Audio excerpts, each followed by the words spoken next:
ठाकुर जी को जन्म भयो, एक 90 बरस की मैया वा के एक भी दांत नहीं है। हमारे ब्रज में क्या हुआ को बोलते हैं कहा भयो है। कहा बोले, जोर तो बोलो, कहा भयो है। इसका मतलब हुआ क्या हुआ है। 90 वर्ष की मैया निकल के आई अपने घर से और बाहर आए करके देखी महाराज इतनी दही उड़ रही है, ऐसे मक्खन मक्खन सब उड़ाए जा रहे हैं, मक्खन के गोला बना बना करके ब्रजवासी एक दूसरे में मार रहे हैं।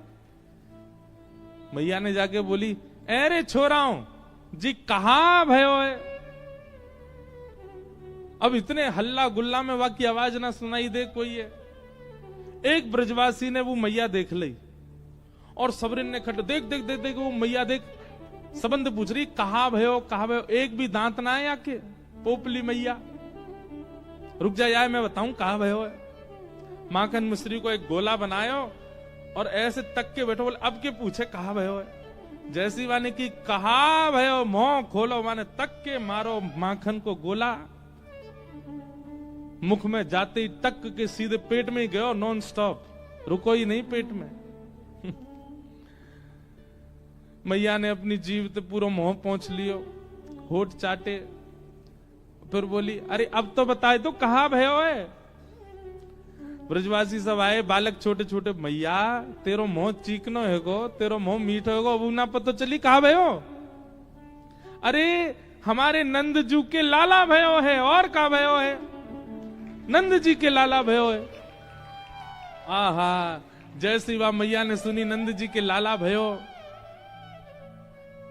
दौड़ करके गई भीतर और ऐसा सुंदर महाराज अपने ब्याह के समय को जोड़ा पहन करके आई। सब नाच रहे हैं, सब गा रहे हैं, सब नाच रहे हैं, सब गा रहे हैं।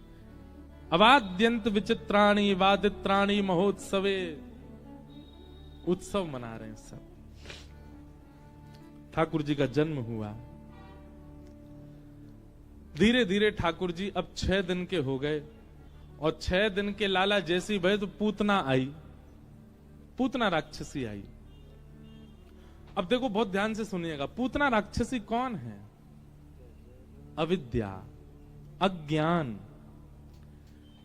आप जब वैष्णव रूप धारण करते हैं, वैष्णव मार्ग अपनाते हैं, भक्ति मार्ग अपनाते हैं, तो भक्ति मार्ग में सबसे पहले बाधा आपके जीवन में कौन आएगी? पूतना। पूतना यानी कि अज्ञान, अविद्या। अविद्या कैसे आती है? आपने अभी ये कथा सुन करके किसी का मन हुआ कि अब मुझे भी स्पिरिचुअल लाइफ अपनानी चाहिए, अब मैं भी थोड़ा स्पिरिचुअली आगे बढ़ूं। क्या नियम ले लूं? रोज 108 माला जपूंगा, थोड़ा तिलक लगाया करूंगा, ठाकुर जी धीरे धीरे बढ़ाऊंगा, थोड़ा शुरुआत करता हूं। आप जैसे ही भक्ति मार्ग का शुरुआत करेंगे, भक्ति मार्ग की शुरुआत में सबसे पहले आपके सामने आएगी अविद्या, पूतना। अविद्या का मतलब क्या होता है? अविश्वास। कभी कभी आपको ठाकुर जी पर अविश्वास होगा, कहीं ऐसा तो नहीं है मैंने गलत मार्ग अपना लिया हो, इतने दिन से मैं कर तो रहा हूं, तिलक आदि करता तो हूं, कथा वथा सुनता तो हूं, पर क्या ये सच में सत्य है? क्या ठाकुर जी सच में हुए थे? क्या ठाकुर जी ने सच में गीता जी का प्रवचन किया था? कहीं किसी संसार के व्यक्ति ने तो नहीं लिख दी है? ये ठाकुर जी कहीं काल्पनिक तो नहीं है? इस प्रकार की भावना आपके चित्त में आ जाए, समझो पूतना का आक्रमण हो रहा है। ये पूतना, भगवान की कथा, भगवान की लीला, भगवान के उत्सव, भगवान के धाम और स्वरूप, उनके प्रति काल्पनिक भाव आने लग जाना, अविश्वास प्रकट होने लग जाना, ये अविद्या है, पूतना। पूतना आएगी, आपके भजन पर आक्रमण करेगी, आपके भक्ति भाव पर आक्रमण करेगी, पर उस आक्रमण को आपको सहना है, उससे विचलित नहीं होना है। अधिकतर लोग इस आक्रमण के बाद ही भक्ति मार्ग छोड़ देते हैं और फिर अपना कुछ दिन का स्पिरिचुअल लाइफ जी के फिर बिगड़। अच्छा एक बात और सुनिए, कुछ दिन भक्ति पथ चुनने के बाद जब छोड़ दिया जाता है, तब व्यक्ति की स्थिति बहुत बुरी होती है, फिर तो बहुत ही ज्यादा बिगड़ जाता है वो।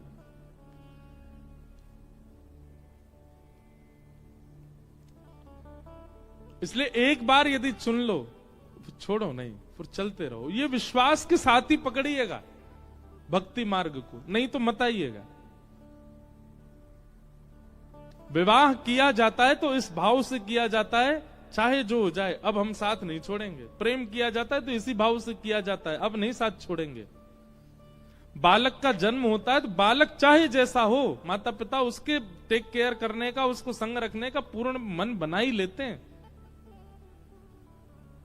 पर जो विवाह करके संबंध नहीं निभाते, प्रेम करके संबंध नहीं निभाते, बालकों को जन्म देने के बाद उनकी किसी स्थिति से परेशान होकर माता पिता बालक को छोड़ देते हैं, ऐसे लोगों को नरक जाना पड़ता है फिर, क्योंकि उन्होंने संबंध का निर्वहन नहीं किया।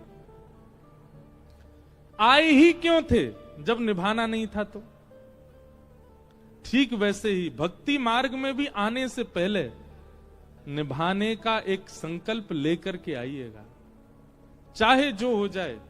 ये राक्षस बहुत आएंगे बीच में आपको विचलन करने के लिए, उनको छोड़ना नहीं है। भक्ति मार्ग एक बार चुन लो तो फिर चलना है। पूतना आई, पूतना आई, रूप बदल करके आई, बहुत सुंदर बन के आई। अज्ञान कैसे आएगा? कभी कभी ठाकुर जी से ज्यादा श्रेष्ठ आपको कुछ और लगने लग जाएगा। कभी कभी भक्ति मार्ग से अच्छा आपको दूसरी चीजें अपनी ओर आकर्षित करेंगी। विशेष रूप से अगर आप मुंबई या बड़ी बड़ी सिटीज में रहते हो तो और सावधान रहने की आवश्यकता है। ठाकुर जी से भी ज्यादा सुंदर रूप, कथाओं से भी ज्यादा सुंदर व्यवस्थाएं आपको कहीं और मिल सकती हैं और वो आपको अपनी ओर आकृष्ट करेंगे। इधर आओ, यहां ज्यादा अच्छा है। आपको विचलित नहीं होना है। ये पूतना है। पूतना रूप बदल करके आई, सबको अपने प्रति मोहित कर लिया। यशोदा मैया भी मोहित सी हो गई पूतना पर, और उसका रूप देख करके कुछ ज्यादा जांच की नहीं, गोपाल जी गोद में दे दिए पूतना की में। पूतना ने अपनी गोद में ठाकुर जी को लेके जैसे पयोधर पान कराया, यशोदा मैया कहीं बाहर गई थी, पयोधर में विष लगा था। ठाकुर जी ने पहले तो उसके विष को पिया, रस तत्वों को पिया, दूध को पिया, पुण्यों को पिया, पापों को पिया, सब पीते गए ठाकुर जी। पूतना बोली इतनी देर हो गई जी, मरता नहीं है। कितने दिन के हैं ठाकुर जी? 6 दिन के। बहुत विस्तृत है पूतना का प्रसंग, मैंने ज्यादा विस्तृत किया नहीं है आज।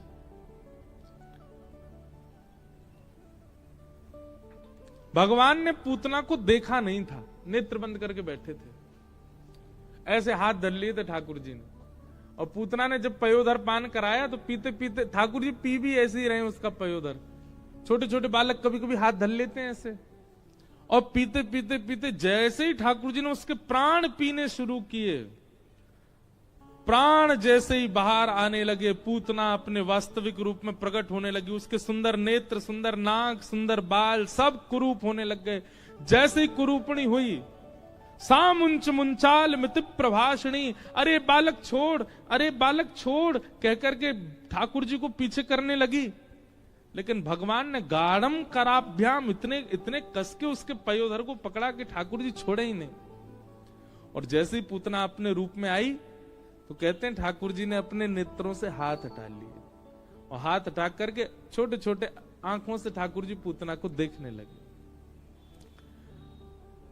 हमारे आचार्य चरण इस भाव पर कहते हैं ये लीला क्या समझा रही है?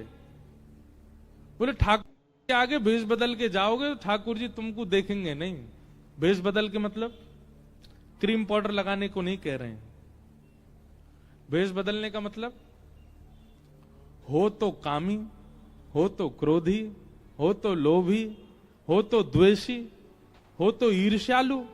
लेकिन मंदिर में कैसे बन गए? अति भक्ति चोरे लक्षण, ऐसे बन के गए महाराज इनसे बड़ो कोई भगत नहीं है। उसको क्या बोलते हैं? बगुला भगत। बगुला भगत देखा है? सरोवर में, नदियों में कहीं पानी संग्रहित हो, वहां एक पैर से खड़ा रहता बगुला भगत। पक्षी होता है बगुला। एक पैर से खड़े उस बगुला को देख करके सरोवर की सारी मछलियां कहती हैं ओहो कोई संत आए हैं भैया, चलो इनको प्रणाम करिए आए। एक पैर से खड़े हैं देखो। सारी मछलियां उस बगुला के आसपास घूमने लगती हैं। अरे बाबा हम पे कृपा कर दो, हमारे परिवार पे मंगल कर दो, आप जैसे भगत देखो आंख बंद करके एक पांव पे खड़े हो। सत्य घटना है ये, स्कूल में पढ़ाते थे। सारी मछलियां उसके पैर के इर्द गिर्द घूमने लगती हैं। इतने में वो बगुला अपनी एक आंख खोल के दिखता है और तुरंत अपनी चोंच भीतर डाल के एक मछली को लेकर के भोजन कर लेता है। सारी मछलियां भागती हैं, अरे ये तो बगुला भगत है। मतलब भक्त का तो केवल आवरण है, भीतर से कौन है? बगुला, शिकार करने आया है। ऐसे लोगों को ठाकुर जी नहीं देखते, जो हैं कुछ और पर दिखा क्या रहे हैं, प्रिटेंड क्या कर रहे हैं? बहुत वैष्णव हैं, बहुत भक्त हैं।